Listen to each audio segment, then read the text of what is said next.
How many pedophiles you got? 288.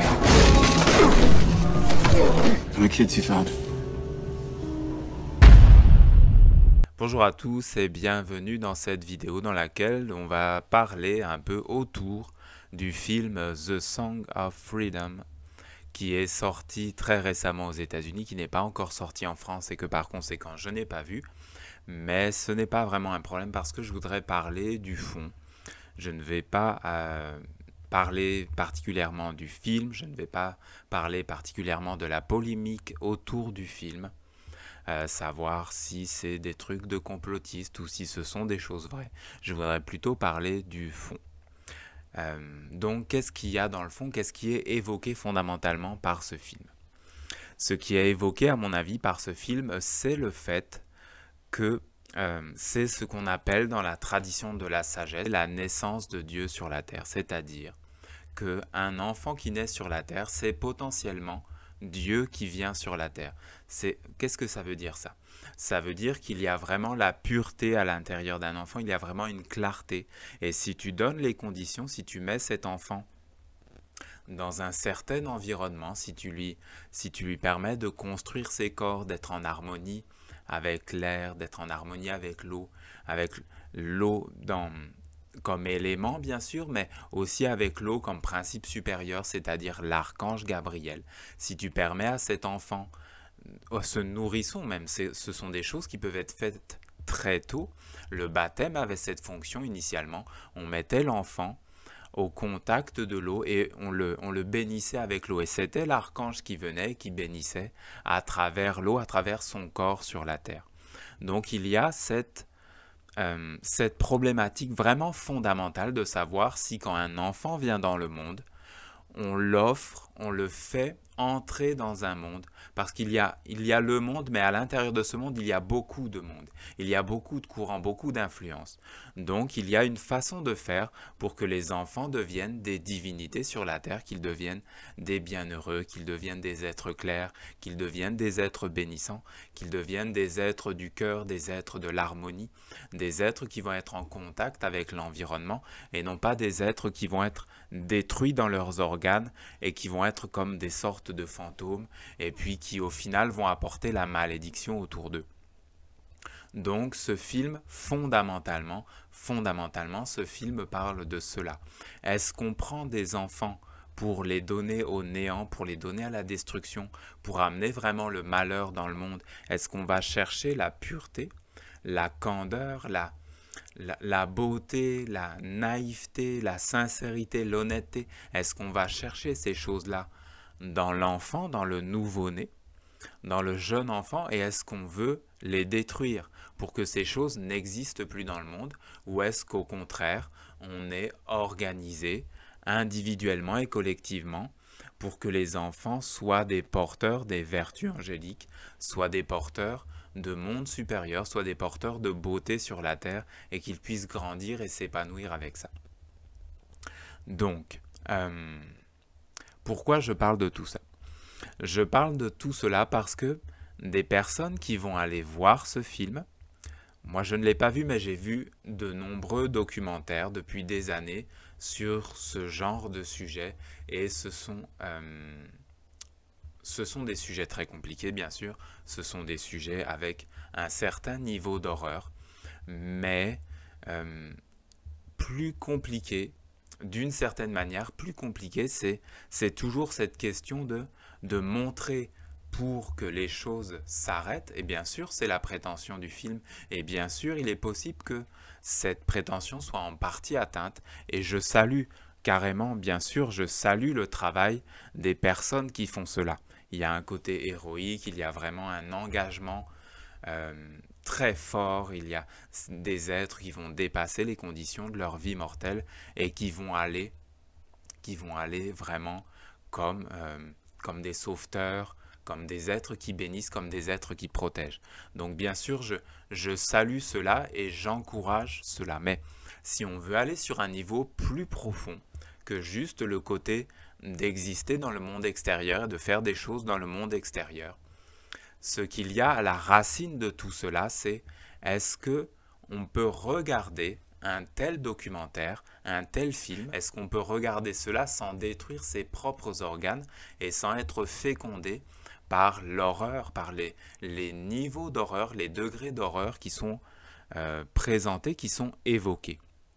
Même si tu ne vois pas les choses, même si tu ne participes pas activement, le simple fait de savoir qu'une chose existe, qu'une certaine horreur existe, ça agit comme une semence et ça peut détruire des organes à l'intérieur de toi. Ça peut détruire ta candeur, ça peut détruire tout le côté enfantin justement. Donc c'est la question de sauver tes propres organes. Parce qu'on peut sauver à l'extérieur, mais est-ce qu'on sauve ses propres organes? Est-ce qu'on sauve l'existence en soi de la pureté, de la candeur, de la naïveté? Bien sûr qu'il faut aussi avoir un côté adulte, un côté très vigilant, avec une rigueur, avec même une méfiance, parce qu'il y a des mondes sournois, il y a des courants pervers dans le monde, il y a des choses qui veulent te détruire et tu dois être vigilant, tu dois être méfiant. Mais tu ne dois pas avoir détruit tout le côté enfantin, tout le côté vraiment tout ce côté ouvert, tout ce côté détendu, tout ce côté plein de spontanéité qui te permet d'être en contact avec des mondes supérieurs qui, eux, ne vont pas amener d'agression. Donc il faut savoir faire la part des choses et être dans un discernement par rapport aux différents types d'influences qui viennent vers toi. Donc, supposons que tu regardes ce film et que tu découvres que ces choses existent et alors tu vas être violenté, tu vas être profondément choqué ou alors, j'allais dire, tu ne vas pas y croire. Mais c'est pareil, c'est parce que des mécanismes psychologiques vont s'activer, plein de choses vont s'activer, soit pour te permettre d'intégrer les choses, mais peut-être en te faisant féconder, soit pour te permettre de mettre les choses à distance, mais sachant que tu auras quand même été fécondé. Donc qu'est-ce qu'on fait une fois qu'on sait que ces choses existent? Qu'est-ce qu'on fait? Comment est-ce qu'on continue son chemin d'humain sur la terre, dans la dignité, dans la beauté?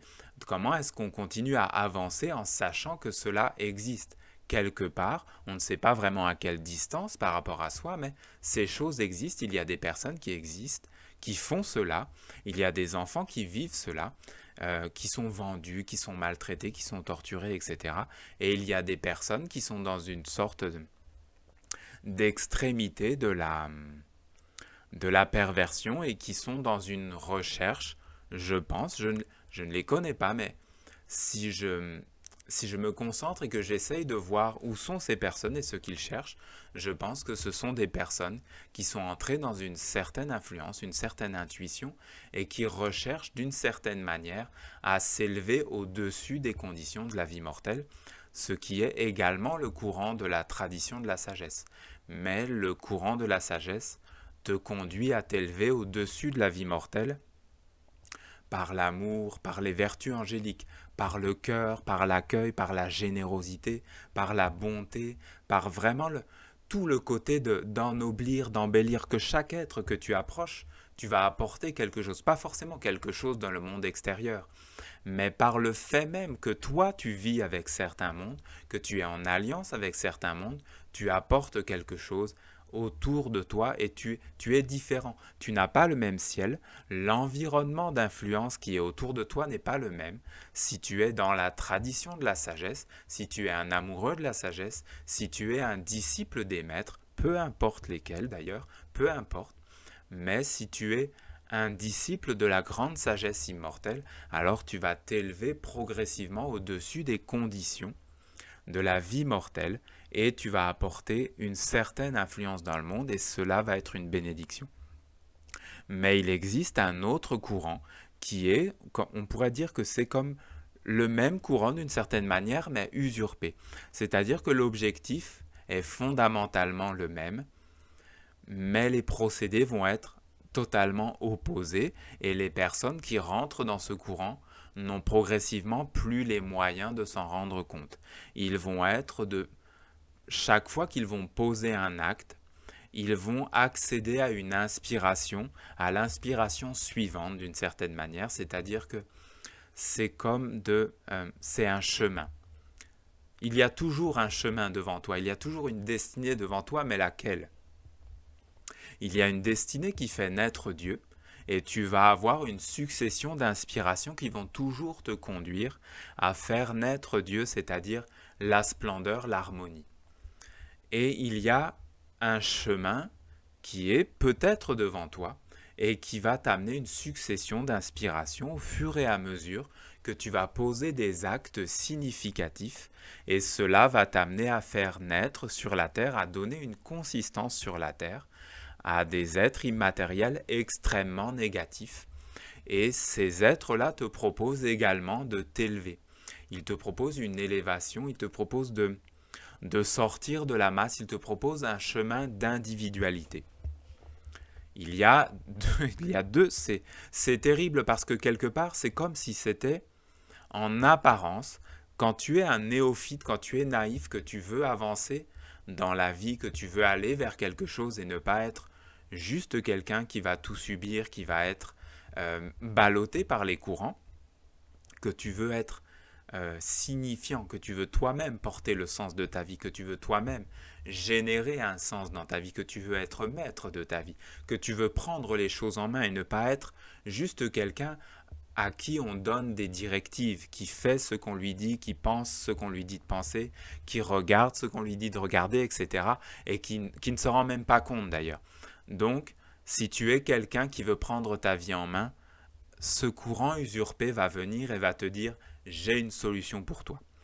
Et il va te proposer des intuitions qui vont être, je n'ai pas vraiment envie de citer ces choses, mais disons qu'il va te proposer d'aller dans la direction de t'extraire de la morale. Il y a ce courant-là. C'est de s'extraire de la morale, de sortir complètement de la morale la plus élémentaire et d'aller vers la destruction. Ces courants sont extrêmement présents, ils sont très populaires aujourd'hui. Si on regarde ce que peut être le rap, ce qu'a pu être le rock il y a quelques dizaines d'années, ce sont des courants qui ont amené l'idée de sortir de la morale, de sortir d'une contrainte, la morale comme une contrainte qui te demande de faire certaines choses et de ne pas faire certaines choses. Et derrière cette morale qui venait de très loin, il y avait beaucoup de principes issus de la tradition immortelle de la sagesse qui sont voilà, je pense par exemple aux commandements qui ont été donnés à Moïse, c'est tu ne tueras pas, tu ne regarderas pas, tu ne convoiteras pas la femme de ton voisin, etc. Ce sont vraiment des choses pour être dans une harmonie la plus basique. Mais il y a ce courant d'inspiration qui inspire certaines personnes et qui leur dit, par exemple, je pense que cette inspiration vient vers eux, ça leur dit, tu veux prendre ta vie en main, alors il te faut le pouvoir. Et si tu veux le pouvoir, tu dois totalement t'affranchir des circonstances normales de la vie, parce que dans ces circonstances normales, dans cette perception normale, tu vas être esclave des autres. Donc, fais ceci, pose tel acte. Voilà, par exemple, tue, voilà, fais un meurtre, torture, etc. Je ne vais pas prononcer le reste, mais voilà, ces choses existent. Donc, la question qui se pose après, c'est que si toi, tu es quelqu'un qui découvre cela et que tu es impacté, quelque part c'est positif d'être impacté, mais quelque part c'est négatif également. Parce que si tu es impacté, comment est-ce que tu récupères? Comment est-ce que tu reconstruis tes organes? Comment est-ce que tu reconstruis ton cœur? Comment est-ce que tu peux à nouveau faire confiance au monde qui est autour de toi? Comment est-ce que tu peux à nouveau t'ouvrir et te tourner vers le monde extérieur et te tourner même vers le monde intérieur et vers tes propres sentiments, vers le monde intérieur avec toutes les images oniriques, avec toutes les intuitions? Comment est-ce que toi, tu peux faire confiance à l'extérieur, faire confiance à l'intérieur et acquérir un discernement après avoir découvert cela? Donc, je pense que c'est une question à laquelle les personnes qui vont regarder ce film vont être exposées. Je vais donner quelques éléments de réponse. Seulement quelques éléments parce que bien sûr, c'est un chemin. C'est une trajectoire complète. Donc la tradition immortelle de la sagesse est consciente de cette nécessité depuis des milliers d'années de faire naître Dieu sur la terre, et il y a cette conscience que bien sûr tu ne pourras pas, tu ne vas pas réussir à protéger tous les êtres. Mais tu dois permettre que une certaine forme de pureté, qu'une certaine amour, qu'une certaine forme de manifestation de la sagesse, de l'harmonie puisse exister, et donc tu dois préserver certains êtres. Ce qui était fait traditionnellement, c'était qu'on préservait, par exemple, on préservait le roi, parce que si celui qui dirige est pur, s'il a été bien éduqué, s'il a vraiment été protégé, alors il va amener un gouvernement, il va amener une beauté tout autour de lui. Et bien sûr, ça fait extrêmement longtemps que ces choses n'existent plus. Aujourd'hui, on est dirigé par tout le monde et n'importe qui. On dirait qu'on a tiré à la courte paille. Bref, donc, je pense à cette tradition, on m'a rapporté cela, c'est que il existe encore aujourd'hui des enfants, je pense que c'est au Tibet, non, à côté du Tibet, j'ai oublié le nom, juste à côté du Tibet, puisque le Tibet n'existe plus.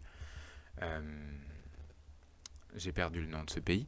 Alors, en tout cas, cette tradition qui est issue du même courant que celui dont je fais partie aujourd'hui, qui avait cette conscience et qui préservait un enfant et qui amenait la divinité dans un enfant, qui allait le préserver, qui allait l'éduquer, qui allait vraiment mettre de l'encens autour de lui, lui mettre des pétales, lui mettre des prières autour de cet enfant. Et puis c'était pendant une certaine période de l'enfance, disons peut-être de 6 ans à 12 ans. Et après, on change d'enfant. Mais toujours, il y a dans le monde un enfant, il peut y en avoir plusieurs bien sûr, mais il y a un enfant qui est divinisé et qui est la manifestation de ce principe sur la terre, c'est-à-dire la possibilité que Dieu naisse dans un enfant. Et aussi, imaginez le regard, le cœur d'êtres qui viennent, des dévots qui viennent, des croyants qui viennent et qui vont amener des offrandes pour cet enfant, qui vont financer cela, qui vont amener des pétales, qui vont faire prononcer des prières pour la beauté de l'enfance, pour la protection de l'enfance, pour Dieu à l'intérieur des enfants. Dieu, c'est-à-dire vraiment cette vision de l'immortalité, de vraiment la grandeur. C'est pas juste de préserver l'enfance, parce que bien sûr qu'il faut préserver l'enfance, dans le côté de ne pas détruire, dans le côté de respecter, mais c'est plus, la tradition de la sagesse, c'est beaucoup plus, parce que c'est vraiment qu'il y ait un monde supérieur, qu'il y ait vraiment un monde supérieur qui puisse vivre et se manifester dans un enfant, et tu vas avoir, disons, des êtres incroyablement clairs qui vont être comme des oracles, qui vont avoir des sens que tu n'as pas, qui vont avoir une capacité, mais même pas forcément des sens extraordinaires, mais juste le fait qu'ils n'auront jamais été détruits, qu'ils n'auront jamais été détournés, qu'ils n'auront jamais été en contact avec certaines choses, ils vont être dans une vision que tu ne peux plus avoir si tu es dans le monde, que tu dois te défendre, etc.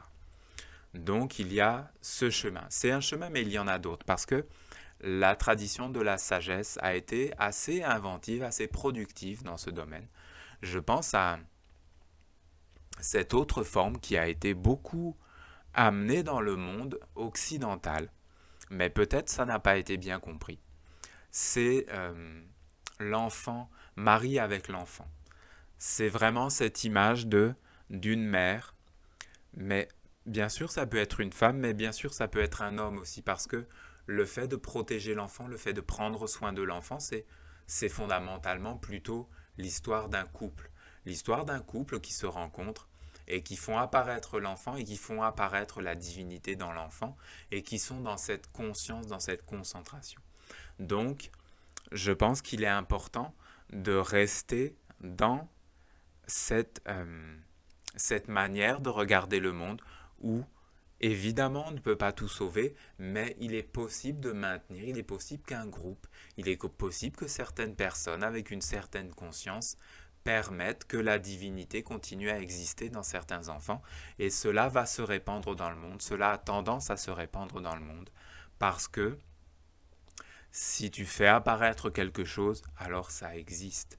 Et si une personne qui pose des actes analogues à ce que tu es en train de faire, elle va pouvoir, par le monde des influences, par l'intuition, ce qu'on appelle les égrégores, mais ce qu'on peut appeler un ciel d'influence. Elle va pouvoir capter ce que tu as fait. Et si tu as fait quelque chose de nocif, alors ça a tendance à influencer le monde dans cette orientation-là. Et si tu as fait quelque chose de vraiment grand, de vraiment beau, de vraiment noble, même si ce n'est pas connu, c'est ça qui est très particulier et c'est vraiment le domaine de la magie. Et aujourd'hui, ce domaine est maîtrisé, mais par des influences sombres. C'est comme si les enfants de la lumière, les amoureux de la sagesse avaient déserté ce milieu-là et qu'ils avaient oublié comment s'unir, parce qu'il faut s'unir, comment s'unir pour générer un ciel d'harmonie, pour générer un ciel de beauté. Et là, dans le cas présent, c'est de générer certaines influences, une certaine vision sur les enfants. Voilà, des enfants sacrés, des enfants bénis, des enfants qui permettent que Dieu vienne sur la terre, qu'il y ait ensuite des prophètes sur la terre, que ces prophètes, si le peuple est éveillé, si le peuple est dans la clarté, alors ces prophètes peuvent devenir des rois. Et s'ils deviennent des rois, alors tout est béni. Les plantes sont bénies, les animaux sont bénis, et l'esclavage recule, et l'horreur recule. Et bien sûr, si ces choses n'existent pas, alors c'est d'autres influences. Ce sont d'autres influences qui se répandent dans le monde. Donc voilà, disons pour conclure sur cette courte vidéo qui est juste une évocation, c'est que la tradition de la sagesse, et notamment le travail apporté par Olivier Manitara, a une grande partie qui est consacrée vraiment spécifiquement à faire naître Dieu sur la terre. Et il y a tout un travail sacré, tout un travail magique dans lequel je vous encourage vivement à entrer pour permettre cela. Parce que si tu regardes des horreurs faites aux enfants, que tu apprends cela et que tu ne te mobilises pas, que tu ne poses pas toi des actes significatifs, pas forcément dans le monde extérieur, même si c'est positif, mais si tu ne fais rien à l'intérieur de toi pour protéger les enfants, pour permettre que la divinité naisse sur la terre, alors vraiment tu vas détruire tes organes et dans ce cas-là, le film est plus nocif qu'autre chose. Voilà. The Song of Freedom, qui est vraiment la présentation de ce travail extrêmement méritant, ce travail chevaleresque. Si tu le regardes, mais que par la suite tu ne fais rien pour protéger l'amour, pour protéger la pureté, pour protéger la sincérité, pour protéger la candeur, si tu ne te mets pas toi-même en mouvement par ta vie intérieure, pour cela, alors il y a un vrai risque que tu détruises tes organes, et dans ce cas-là, peut-être qu'il vaut mieux ne pas aller voir le film. Voilà, j'espère que ces quelques réflexions vous auront intéressé et vous encourageront à entrer dans ce travail et à avancer dans cette dynamique, cette vision de la sagesse qui consiste à générer certaines influences pour qu'ensuite elles existent dans le monde. Je vous remercie et je vous dis à bientôt.